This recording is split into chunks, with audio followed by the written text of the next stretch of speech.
Good day everyone, I'm Jo Baby Listen now, and for today I will be demonstrating on how to assist vital sign on infant. When assessing vital sign on infant, you want to start with the most non-invasive vital sign first, where the infant is calm and resting. Therefore, first you have to check the respiration, followed by the heart rate, then the temperature, the length, the weight, the head circumferences, and then the chest.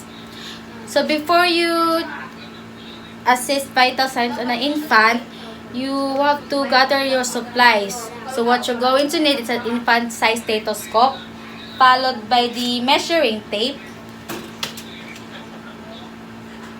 the thermometer, a scale, and a watch. Make sure that you sanitize everything that you're going on that infant before and after use. And of course, hand hygiene before beginning. So wash and clean our hands with soap and water. First, we're going to check respiration, and we're going to do that while the infant is laying calm and nice so we get an accurate reading. A normal respiratory rate of an infant is about 30 to 60 breaths per minute. So before counting respiration, we want to look and we want to make sure that the infant is not in any respiratory distress. So one way we can tell is when we look at the infant's nose. Infants' nose love to breathe through their nose. So we're going to check their nostrils. And we're looking at the nostril flame. So if you see that, that's not a good sign. To count respiration, what we're going to do is to count for 1 full minute the rise and the pulse of the chest. Now with an adult, you probably remember that if the rate was regular, we could count for 30 seconds and multiply it by 2.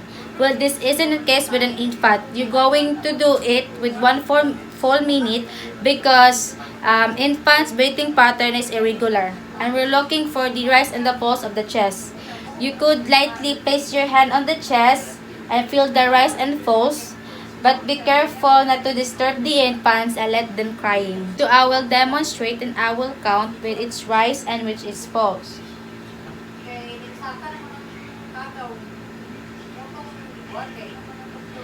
His respiration were 38, which is normal because our normal rate is about 30 to 60 breaths per minute. To count the heart rate, we're going to use the apical pulse and not going to use the regional pulse like how we do in adults. Now to find the apical pulse, we're going to find the fourth intercostal space, then find the clavicle, then we have the breastbone.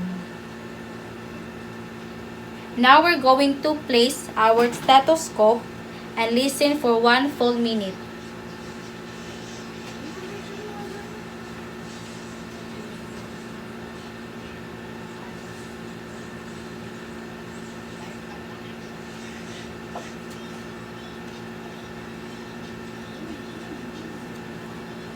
And our infant heart rate is about 142.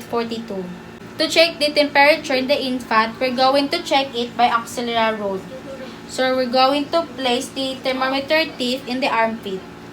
A normal temperature in the infant can be vary anywhere between 97.5 to 99.3 degrees Fahrenheit. To take the temperature, make sure that you turn the thermometer on and place the tip of the thermometer deep inside the fold of the armpit and put the arm down and wait for the thermometer to beep and to tell you the reading.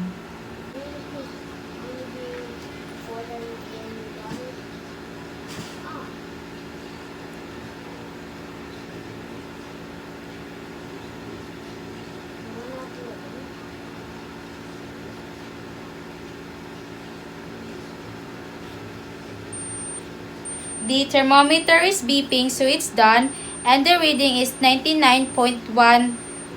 So we will document this, and this falls within the thermal range. To obtain weight on an infant, you need to remove the infant's clothing and any soy diaper, and the dry diaper can be used.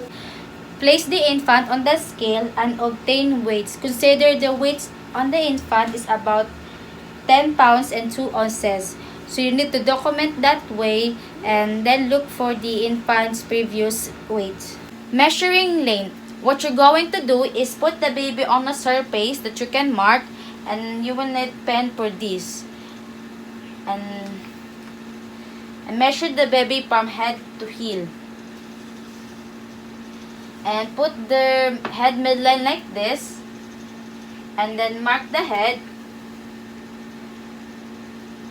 And take the length. And it's extended outward. Make sure that it's nice and extended. And then mark it at the heel. A normal length of an infant is about 18 to 22 inches. Now we're going to lift the baby up, so we can check this by using a measuring tape.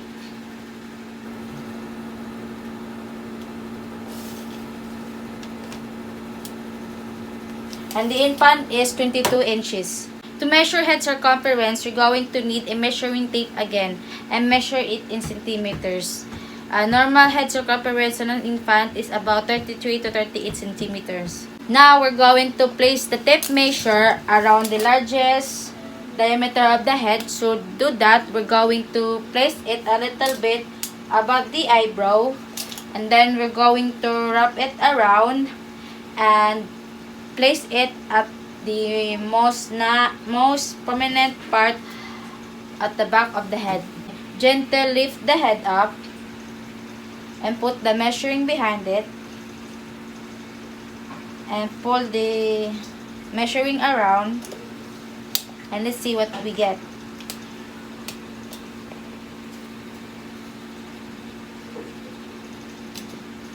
And his head circumference is about 37 centimeters.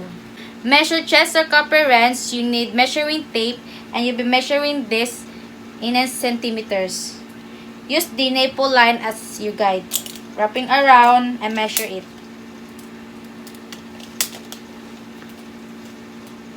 And this is about 36, and this should be 1 to 2 centimeters less than what the head circumference was. So we are done on demonstration on how to assess vital signs on an infant.